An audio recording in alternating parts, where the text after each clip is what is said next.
Christianity is called the religion of pity. Pity stands in opposition to all the tonic passions that augment the energy of the feeling of aliveness. It is a depressant. A man loses power when he pities. Through pity, that drain upon strength which suffering works is multiplied 1,000-fold. Suffering is made contagious by pity.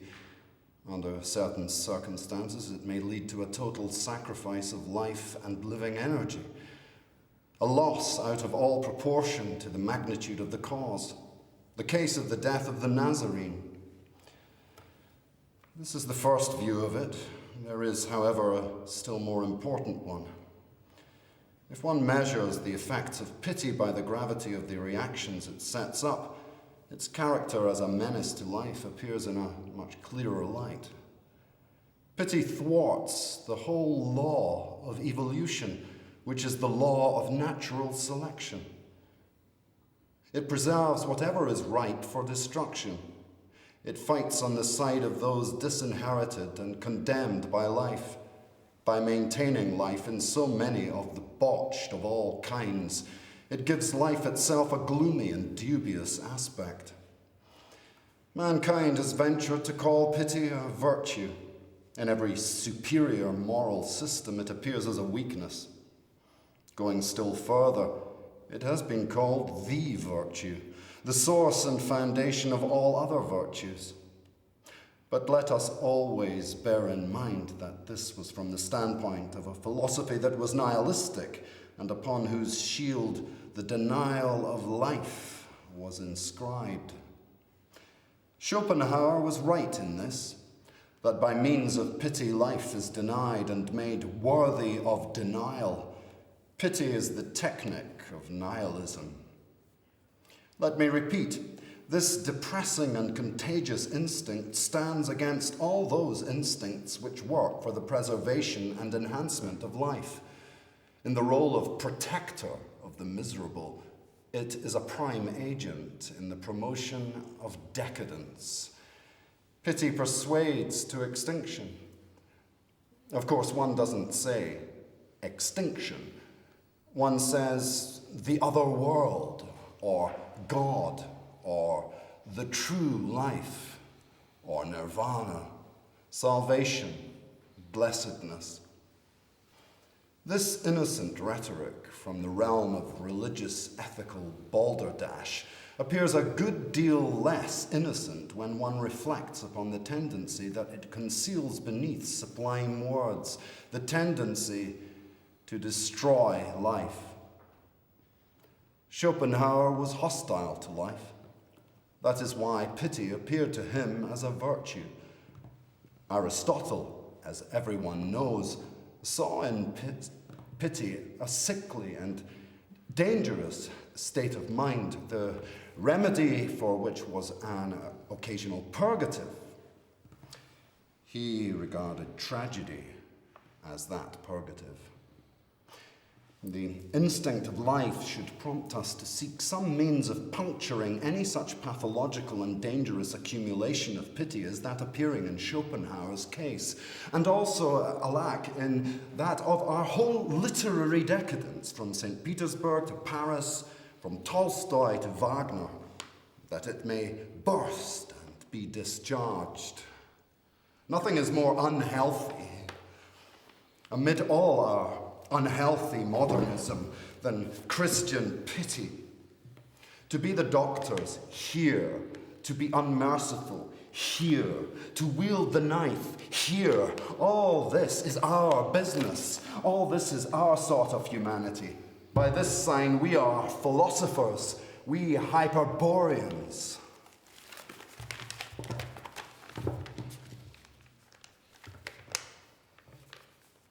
Buddhism, I repeat, is 100 times more austere, more honest, more objective.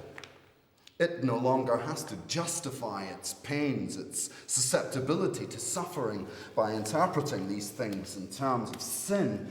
It simply says, as it simply thinks, I suffer. To the barbarian, however, suffering in itself is scarcely understandable. What he needs, first of all, is an explanation as to why he suffers. His mere instinct prompts him to deny his suffering altogether or to endure it in silence. Here the word devil was a blessing. Man had to have an omnipotent and terrible enemy. There was no need to be ashamed.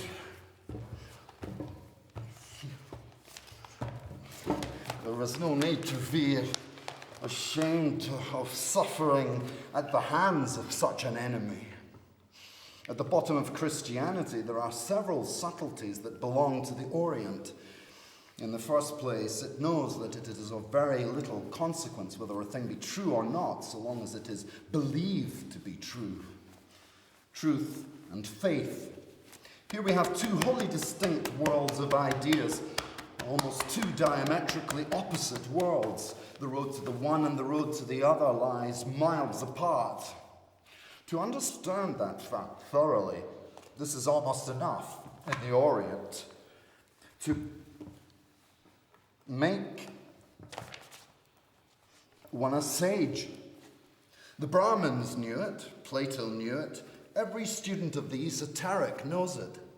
When, for example, a man gets any pleasure out of the notion that he has been saved from sin, it is not necessary for him to be actually sinful, but merely to feel sinful.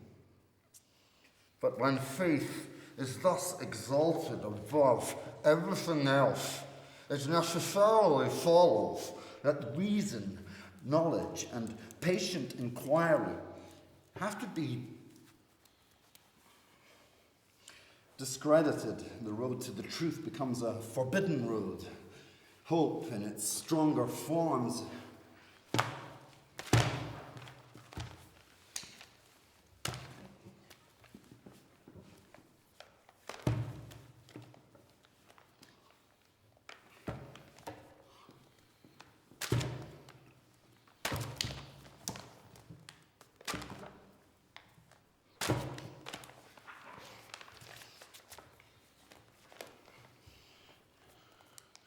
is a great deal more powerful stimulant to life than any sort of realized joy can ever be. Man must be sustained in suffering by a hope so high that no conflict with actuality can dash it, so high indeed that no fulfillment can satisfy it, a hope reaching out beyond this world. Precisely because of this power that hope has of making the suffering hold out, the Greeks regarded it as the evil of evils, as the most malign of evils. It remained behind it as the source of all evil. That is in Pandora's box, HLN. In order that love may be possible, God must become a person. In order that the lower instincts may take a hand in the matter, God must be young. To satisfy the ardor of the woman, a beautiful saint must appear on the scene, and to satisfy that of the men, there must be a virgin. These things are necessary if Christianity is to assume lordship over a soil on which some aphrodisiacal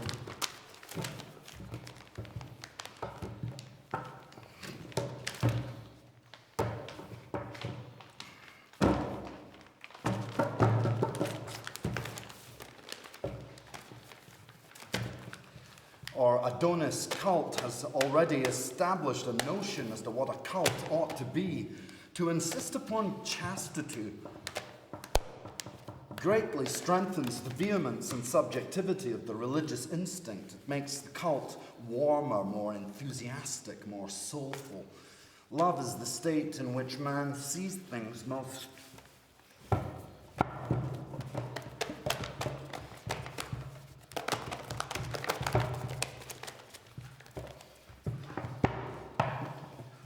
decidedly as they are not. The force of illusion reaches its highest here, and so does the capacity for sweetening, for transfiguring. When a man is in love, he endures more than at any other time. He submits to anything. The problem was to devise a religion which would allow one to love. By this means, the worst that life has to offer is overcome. It is scarcely even noticed. So much for the three Christian virtues: faith, hope, and charity. I call them the three Christian ingenuities. Buddhism is in too late a stage of development, too full of positivism, to be shrewd in any such way.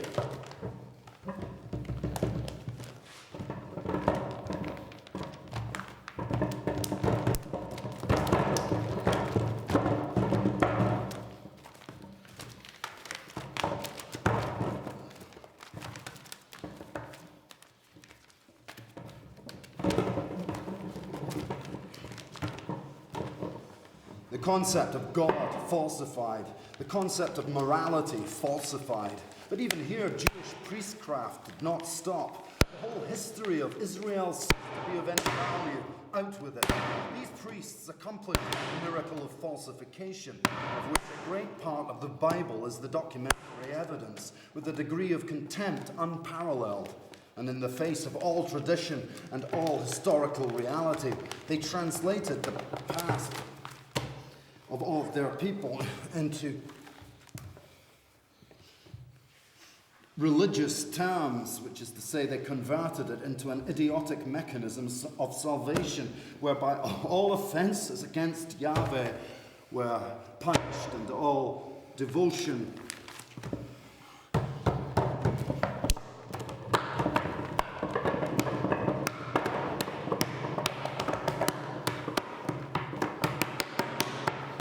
was rewarded. We would regard this act of historical falsification as something far more shameful. Familiarity with the ecclesiastical interpretation of history for thousands of years had not blunted our inclinations for uprightness in historicis. And the philosophers support the church, the lie about a moral order of the world. Runs through the whole of philosophy, even the newest. What is the meaning of a moral world? That there is a thing called the will of God, which once and for all time determines what man ought to do and what he ought not to do. That the worth of truth or of an individual thereof is to be measured by the extent to which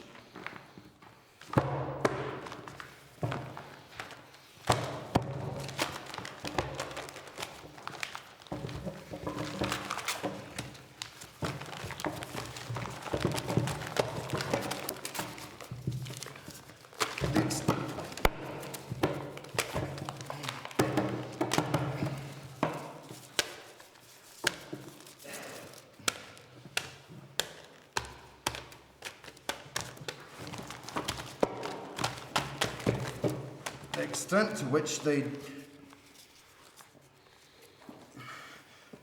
or he obey this will of God, that the destinies of a people or of an individual are controlled by this will of God, which rewards or punishes according to the degree of obedience manifest.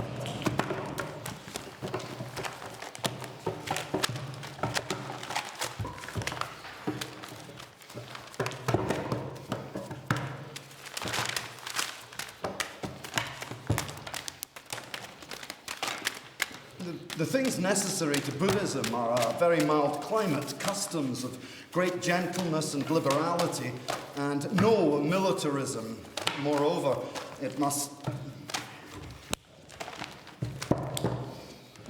get its start among the higher. The fact that the strong races of Northern Europe did not repudiate this Christian God does little credit to their gift for religion and not much more to their taste. They ought to have been able to make an end of such a moribund and worn out product of the decadence. A curse lies upon them because they were not equal to it. They made illness, decrepitude, and contradiction a part of their instincts, and since then they have not managed to create any more gods. 2,000 years have come and gone, not a single new god. Instead, there still exists, and as if by some intrinsic right, as if he were the ultimatum and maximum of the power to create gods, of the creator spiritualists in mankind, this pitiful god of Christian monotheism, this hybrid image which created out of emptiness, contradiction and vain imagining, in which quite the contrary is demanded by the most profound laws of self-preservation and of growth, to wit, that every man find his own virtue, his own categorical imperative. A nation goes to pieces when it confounds its duty with the general concept of duty. Nothing works a more complete. Nothing works a more complete and penetrating disaster than every impersonal duty.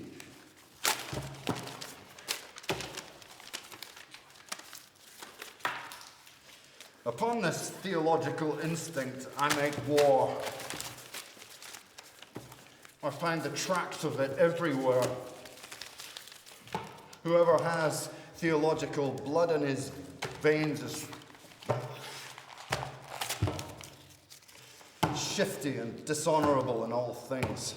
The pathetic thing that grows out of this condition is called faith. In other words,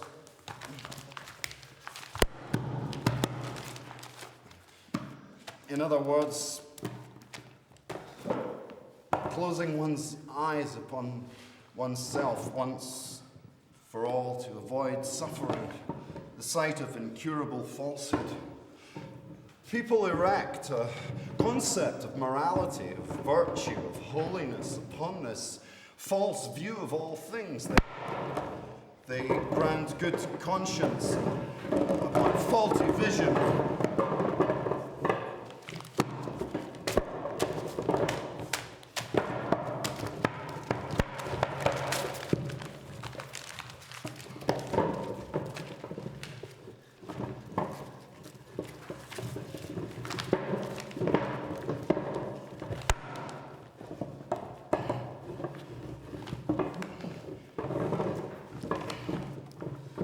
In the present case, my money is laid upon the plutocracy. It will win because it will be able, in the long run, to enlist the finer intelligences. The mob and its maudlin causes attract.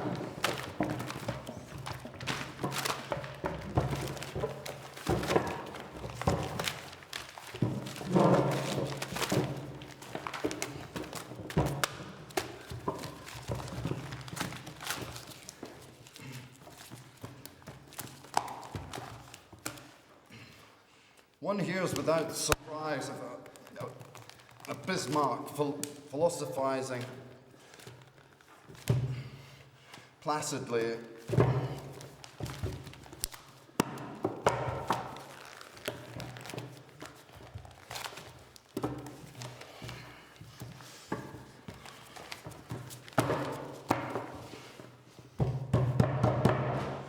At least in his old age, upon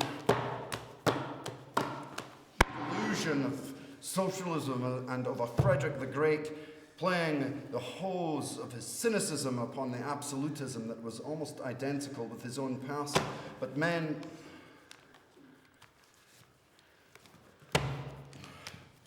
in the mass never brook the destructive discussion. The majority of men prefer delusion to truth. It soothes, it is easier to grasp. Above all, it fits more snugly than the truth into a universe.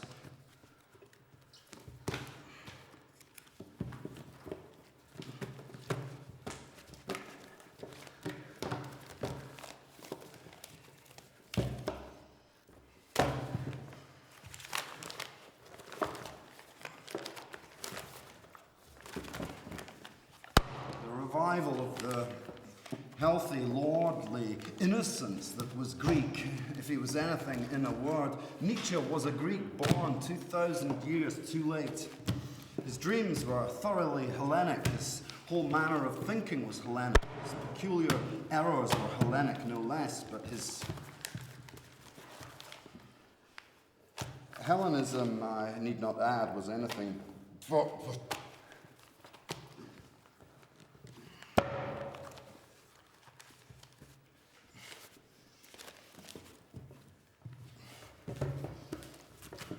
the late war, awakening all the primitive racial fury of the Western nations and therewith all their ancient enthusiasm for religious taboos and sanctions, naturally focused attention upon Nietzsche as upon the most daring and provocative of recent amateur theologians.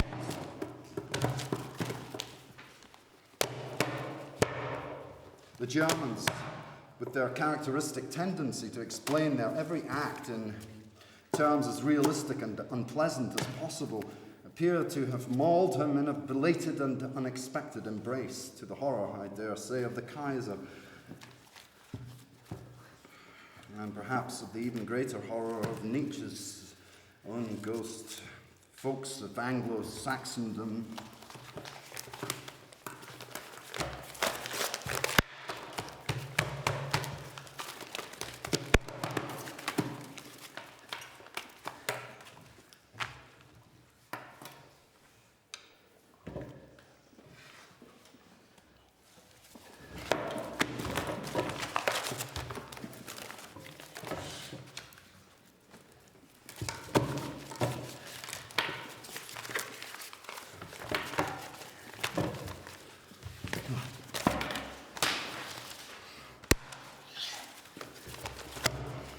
Peculiar prejudices and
Welcome to the performance room, and we're very lucky to have Meiro Koizumi here with us, who can answer questions now straight from the performance. Thanks very much for doing that. No, thank you very much for this great opportunity.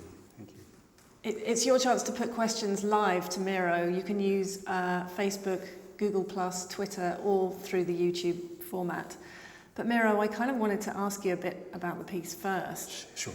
On one level, it feels like this incredibly visceral metaphor for a kind of state of distraction that might be a technological state of distraction while trying to follow a train of thought and being pulled in all these directions.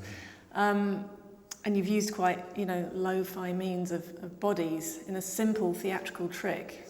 But the piece actually evolved from a video work that you made called It's a Comedy in 2012, I think. Yes. Could you say something about the piece and how you made it as this? Sure. First, I had to make this work.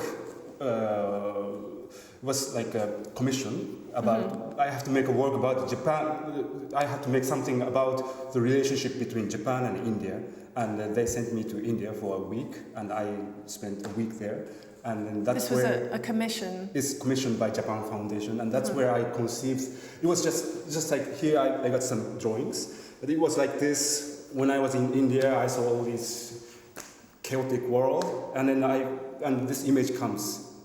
Yes, and then from your trip to India. Yes. So I got this little image like this in my sketchbook, and that's where it's all started.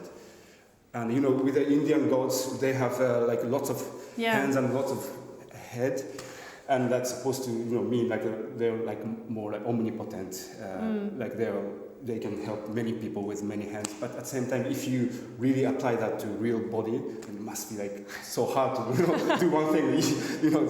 Eat breakfast with with three of you together. It would be very difficult. So that was when I got the idea. Yeah. And the original piece just had two. Yes, two sets of hands. Yeah. And in this one, you've had 6. Yes. Yeah. I had 6. Yes. Could you? Oh, we've got some questions coming in that I wanted to put to you. First one from Ivo Burton Franklin, who thought the piece very interesting, but wanted to ask about the book, which is obviously central. Sure. Why choose that text? Well, what was the text? And it was by Nietzsche. It's Antichrist by Nietzsche. It's all destroyed there. And why did I? Yes, for this work, I have to. For the first one, it's a comedy. We use another book in the context of Japan and India. And then this time, I'm going to do this in a more like kind of abstract setting. So I decided to choose something more abstract. But this book has to be interpreted, read in many ways. The book which contains like this dynamism between like read by this.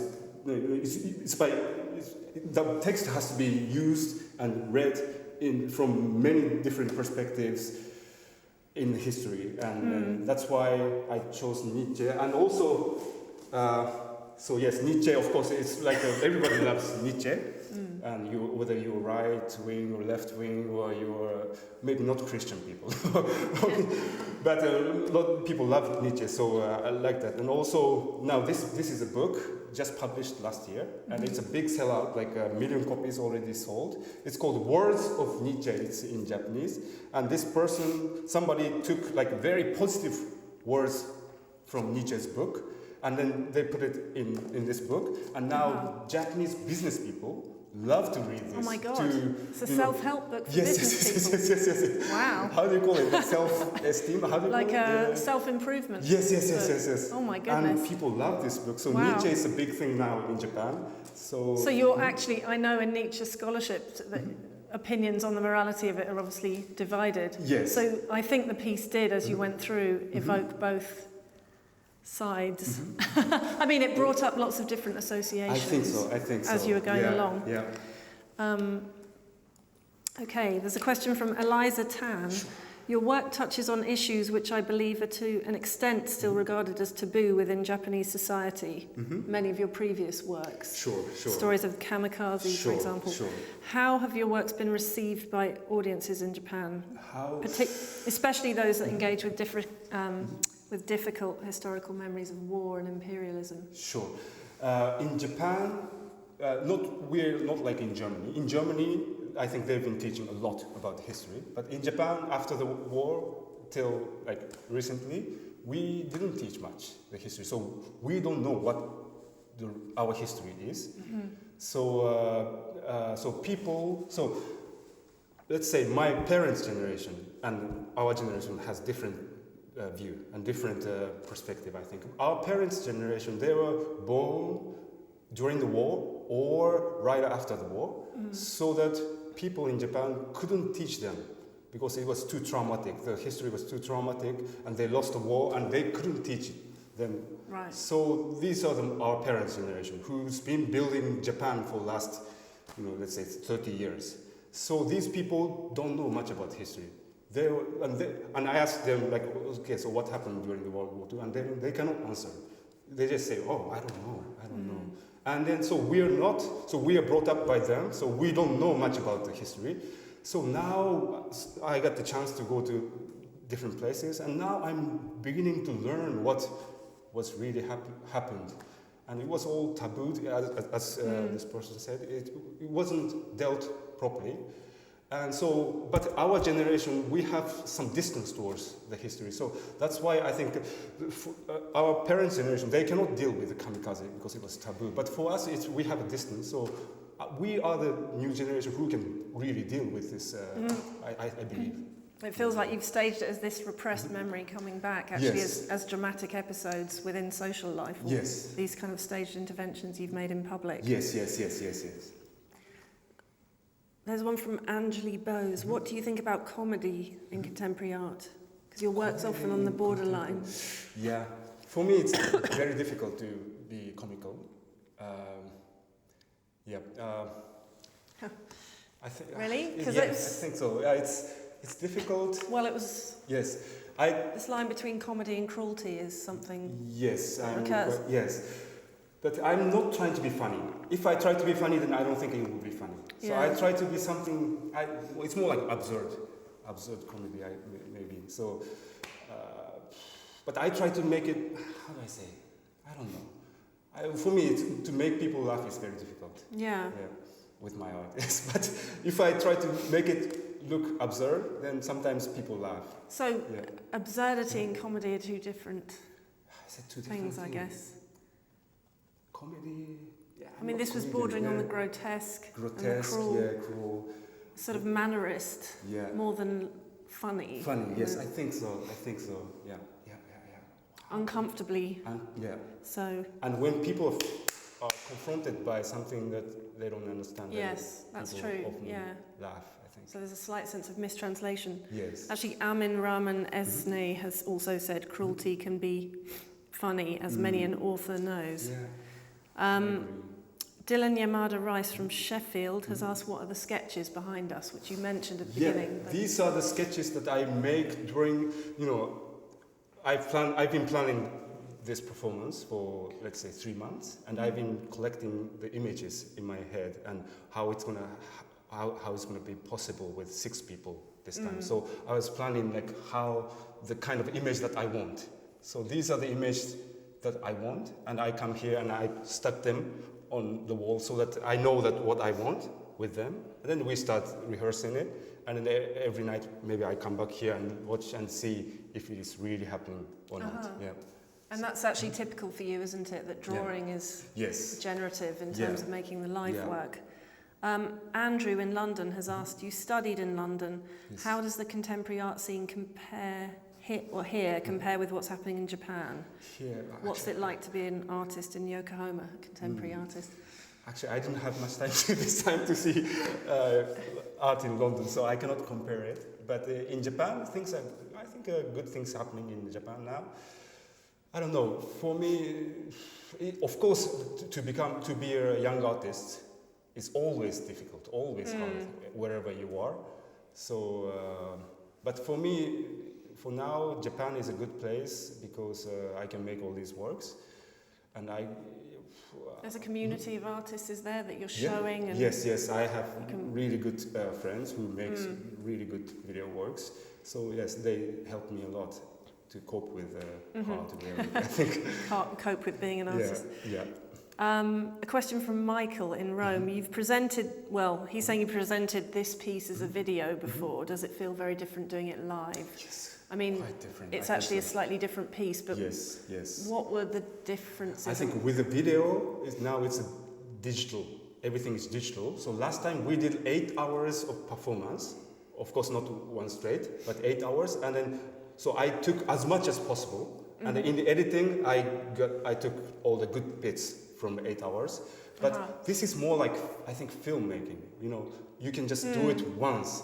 No, so it's in a continuous and no cut. Yeah. So it is as if like we are we got a very expensive film camera, and we can just do it like so. Yeah. Like, each second, each moment is more precious, and so that's why I think we get more excitement after the performance. I think. Also, somehow the line of the textual reading makes more sense in a continuous Yes, I think so. stream. I agree. Yes, yes.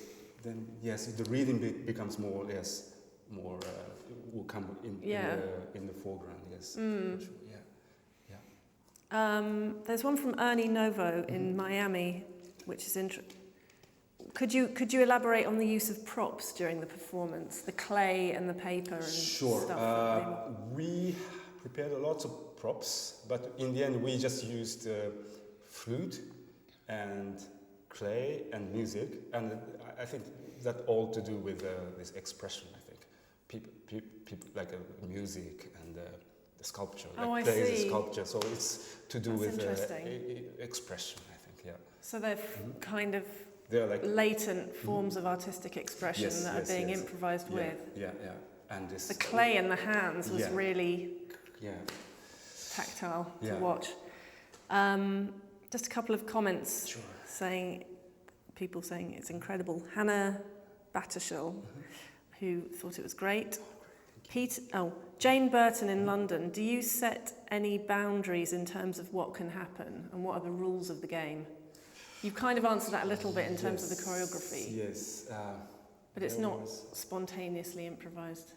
I want them to improvise as much as possible, but at the same time, I needed to control it. Yeah. So it's very difficult, I think. If we can do like 10 more performances, then I can answer this question very well. But still, I'm trying to find out what is the best. Yeah. I think we are coming to the end of the time we've got, actually. Thank you so much. Thank you for doing the conversation straight after. No. Thank Fantastic you very much. performance. Yeah. And thanks very much to everybody who sent their questions in. The next performance room is going to be in September, so come back then. Thank you. Goodbye.